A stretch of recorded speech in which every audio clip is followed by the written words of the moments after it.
ঘরে একটি সূরা পড়লে সম্পদের অভাব হবে না, রিজিকের অভাব হবে না, টাকা পয়সা নিয়ে আপনাকে টেনশন করতে হবে না। আল্লাহ পাক রব্বুল আলামিন গায়েবীভাবে রিজিকের ব্যবস্থা করবেন যদি ঘরের ভিতরে একটা সূরা পড়তে পারেন। এই সূরার আমলটা নবী সাল্লাল্লাহু আলাইহি ওয়াসাল্লাম নিজে বলে দিয়েছেন। বাইহাকী শরীফের ভিতরে হাদিস এসেছে, নবী সাল্লাল্লাহু আলাইহি ওয়াসাল্লামের অন্যতম একজন সাহাবী ছিলেন আব্দুল ইবনে মাসউদ রাদিয়াল্লাহু তাআলা আনহু। তিনি যখন অসুস্থ হয়ে পড়লেন তখন খলিফা ছিলেন হযরত ওসমান রাদিয়াল্লাহু তাআলা আনহু। ওসমান রাদিয়াল্লাহু তাআলা আনহু খলিফা হয়ে আব্দুল্লাহ ইবনে মাসউদ রাদিয়াল্লাহু তাআলা আনহুর বাসায় চলে গেলেন তাকে দেখার জন্য। তিনি অসুস্থ হয়ে পড়েছেন। আব্দুল্লাহ ইবনে মাসউদ রাদিয়াল্লাহু তাআলা আনহু মৃত্যু সজ্জায়।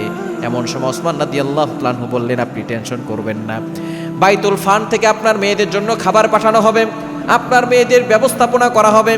আব্দুল্লাহ ইবনে মাসউদ রাদিয়াল্লাহু তাআলা আনহু ডাক দিয়ে বললেন, ইয়া আমিরুল মুমিনিন, খলিফাতুল মুসলিমিন, আপনাকে বাইতুল ফান্ড থেকে আমার মেয়েদের জন্য কোনো খাবার পাঠানোর দরকার নাই। আমি আমার মেয়েদেরকে কোরআন শিখিয়েছি, তারা কোরআন পড়তে পারে।